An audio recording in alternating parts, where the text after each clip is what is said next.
Imagine this. You are sitting at a really nice restaurant. Oh, setting the scene. I like it. Right. So it has been a long, demanding day. The lighting is low, the atmosphere is perfect, and the waiter hands you a menu. Okay. But it's one of those massive menus. We're talking pages and pages of options. Oh, like a diner menu that looks like a novel. Exactly. So you start reading. You look at the appetizers, then the salads, then the main courses, and then the daily specials. 5 minutes go by. Just reading. Just reading. You're weighing the cost of the salmon versus the steak. Wondering if you want like a heavy meal or a light meal. Then 10 minutes pass. Then 20. Wow. And the waiter comes back to your table with this polite smile and asks what you would like to order. And suddenly... Panic. Yes. You feel this overwhelming sense of panic. Your brain completely freezes. Choosing a meal has become so incredibly stressful that you actually just give up. You hand the menu back and say, you know what? Yeah. I'll just have a glass of water for now. Yeah, you've just hit a biological wall. And that is exactly what we are getting into today. We are exploring why modern life drains our brains so thoroughly that by, say, 6 o'clock in the evening, we simply run out of energy to decide anything at all. It's a very real feeling.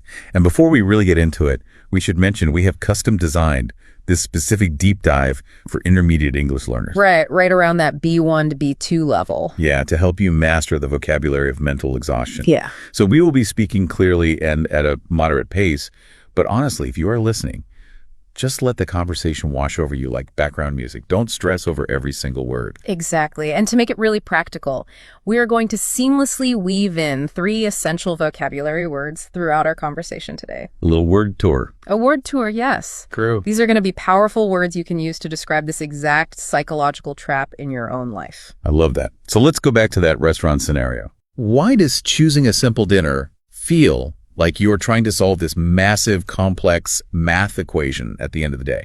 I mean, it is just food. It's a good question. It feels like a massive math equation because, well, biologically speaking, your brain is treating it like one. Wait, really? Yeah. To understand this, we kind of have to look at the mechanism inside your head. You have to start thinking about your willpower as a battery. Okay, a battery. Right. And it's specifically tied to a part of your brain called the prefrontal cortex. That's the area just behind your forehead. Right, the front part. Exactly. And it is the absolute engine of decision-making and impulse control.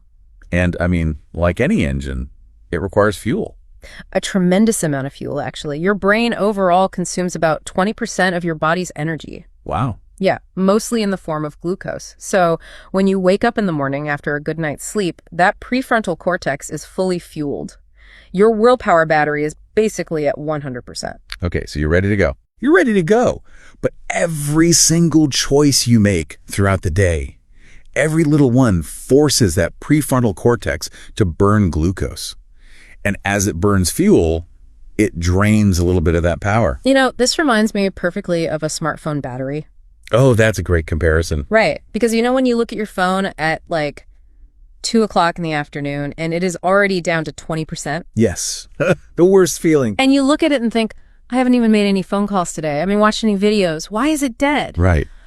But it is because you have all those background apps running silently on your device. Oh, yes. They are tracking your location, downloading software updates, refreshing your social media feeds. All these tiny daily decisions we make are exactly like those background apps. They run silently, consuming your battery before you even realize what is happening. Yeah. That's spot on. Because we are not just talking about big career choices here. Right. It's the little stuff.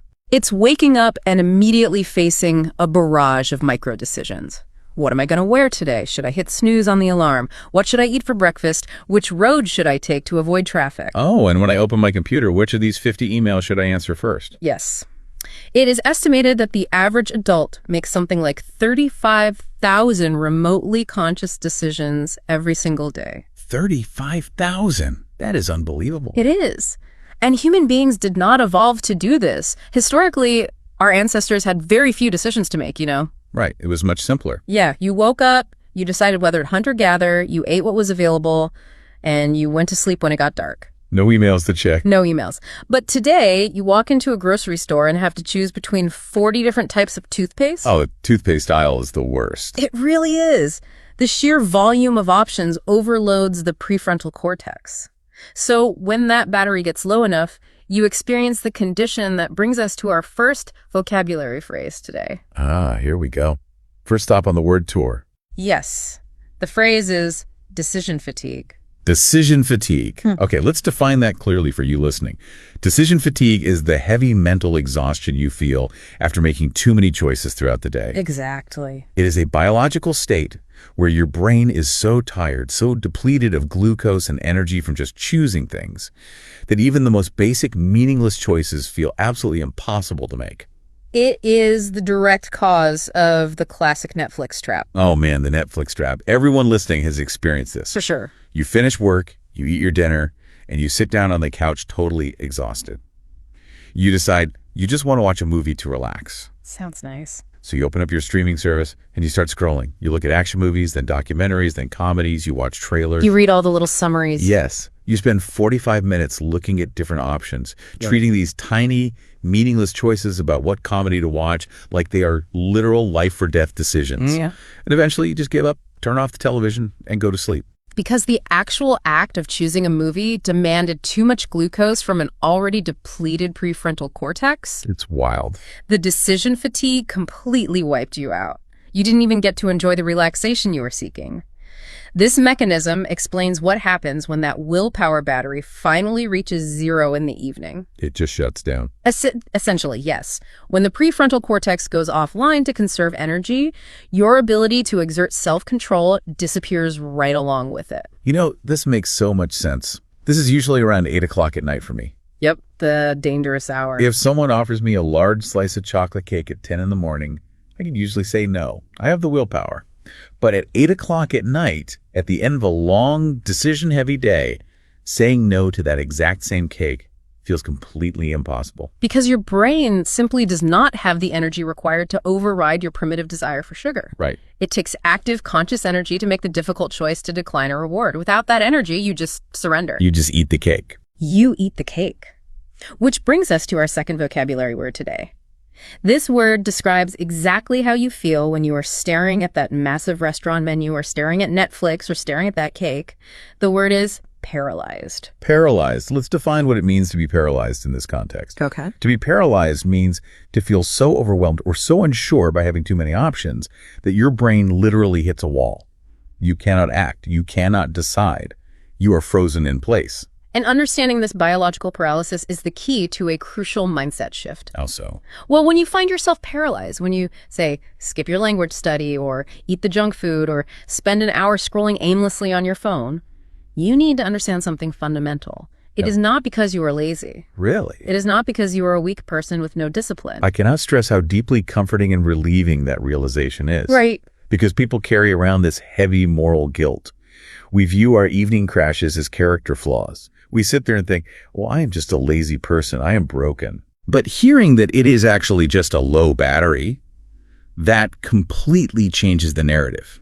It removes the shame entirely. It removes the shame and replaces it with a mechanical problem that we can actually solve. A mechanical problem. I like that. Yeah, it is just a biological reality of how your brain functions. You spent all your fuel making choices all day, and now the tank is empty. So if we know that our battery naturally runs out every single day, we can start figuring out how to manipulate our daily routines to protect that energy. Okay, so let's get into the cure. If the problem is that life keeps throwing thousands of questions at us, the cure has to be finding a way to stop answering them.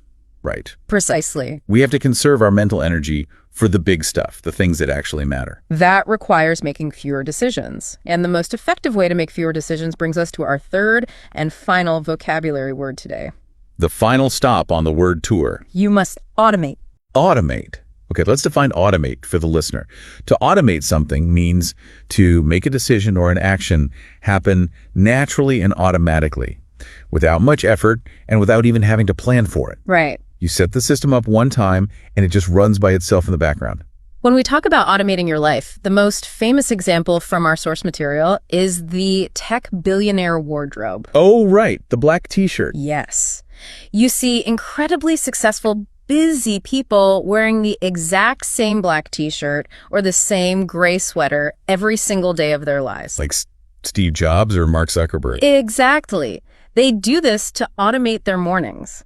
They absolutely refuse to wake up and waste even 1% of their prefrontal cortex energy deciding between a blue shirt and a white shirt. That makes a lot of sense.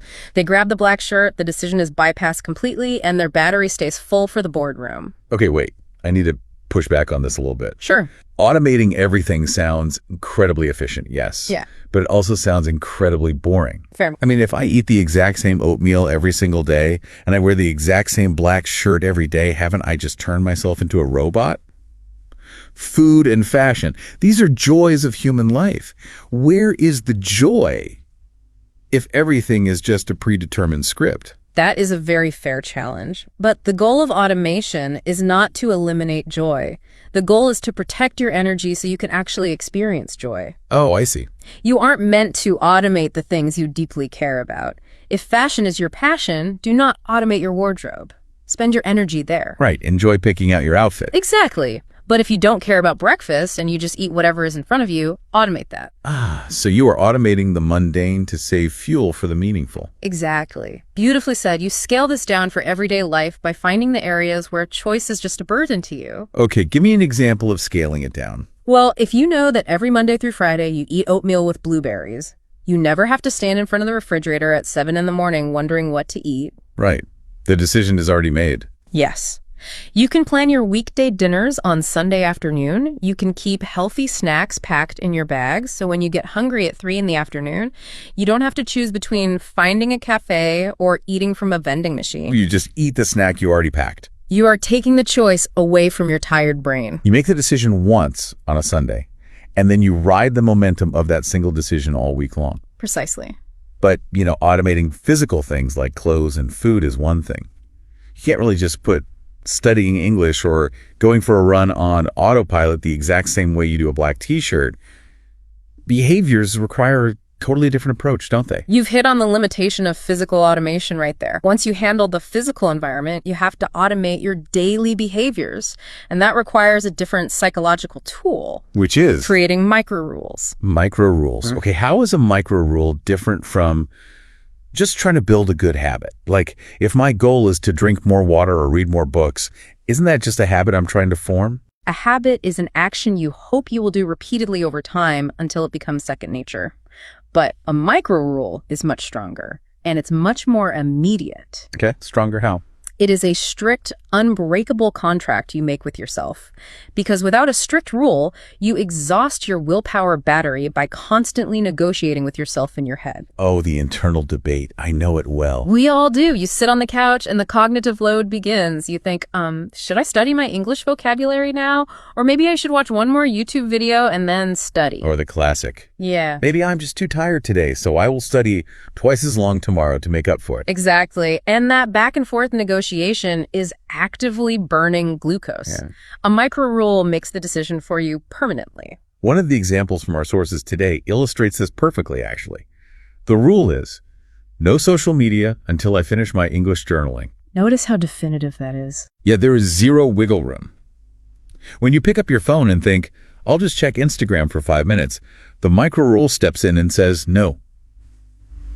The contract says you must write in your journal first. Right. You don't have to evaluate how tired you are. Or whether you feel motivated to write. You just do it because the rule dictates the behavior.